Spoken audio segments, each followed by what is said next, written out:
Hello everybody, in today's video I'm going to show you how to fix Fortnite won't launch. Firstly, you need to simply restart your PC. Simply open Windows and select this power icon here and select this restart. And a simple restart can clear temporary issues as well.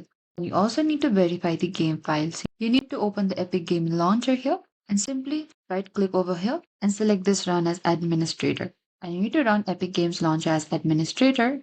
And you also need to update your Windows. Go to your Windows and open the setting. Over here on the left hand side, you need to select the system. From here, you need to check your Windows update in the top right.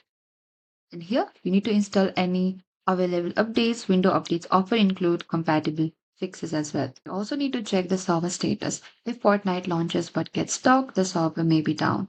And from this troubleshooting step, this is how you can fix the Fortnite won't launch. Thank you for watching this video. I hope this video was helpful.